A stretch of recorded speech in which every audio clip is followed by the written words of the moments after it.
అబ్బాయిలు చాలామంది వరకు ఇప్పుడు నాకు వచ్చిన కేసెస్లో క్యాసినోస్కి, గ్యాంబ్లింగ్కి, ఎక్స్ట్రా మ్యారిటల్ అఫైర్స్ అక్కడ చాలా ఈజీ. బికాస్ అక్కడ ఎక్స్ట్రా మ్యారిటల్ అఫైర్ అంటే ఎవరితోనూ affair పెట్టుకోక్కర్లేదు.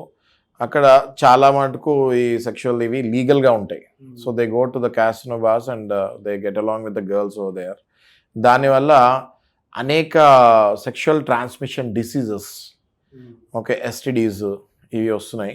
So the most unfortunate for me to tell this on television, but I have to speak about it. ఎందుకు అంటే చాలామంది అబ్బాయిలు అక్కడ ఈ ఏదైతే ప్రాస్టిట్యూషన్ అనేది కొంచెం లీగల్గా ఉన్న కంట్రీస్లో when they are getting along with those females, they are getting attracted towards lot of sexual diseases.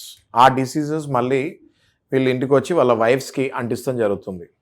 దానివల్ల ఏమవుతుందంటే వైఫ్స్ కూడా ఎస్టీడీకి బలవుతున్నారు.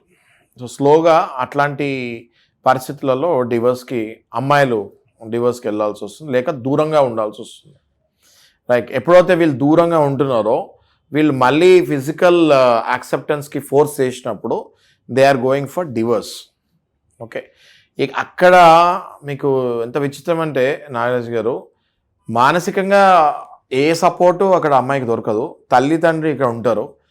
అక్కడి నుంచి ఫోన్ చేసి తల్లికి తండ్రికి అక్కడ జరిగినట్టు చెప్తే ఆ తల్లి తండ్రి ఇక్కడికి వచ్చి మనకి క్లియర్గా ఎక్స్ప్లెయిన్ చేసి మళ్ళీ వాళ్ళు అక్కడి నుంచి అర్ధరాత్రో అయితే ఎర్లీ అవర్స్లోనో ఫోన్ చేసి గంటల తరబడి మాకు చెప్తే మేము పాయింట్స్ మళ్ళీ రాసుకొని లీగల్ రెమెడీ ఎలా అన్నది మేము మా వైపు నుంచి కేస్ టు కేస్ మళ్ళీ రీసెర్చ్ చేసి చెప్పాల్సి వస్తుంది. ఓకే, ఇప్పుడు మీరు అడిగిన ప్రశ్న ఏంటి అంటే అక్కడ డైవర్స్ ఇక్కడ వ్యాలిడిటీ అవుతుందా అంటే ఎస్, అక్కడ డైవర్స్ కూడా ఇక్కడ వ్యాలిడిటీ అవుతుంది.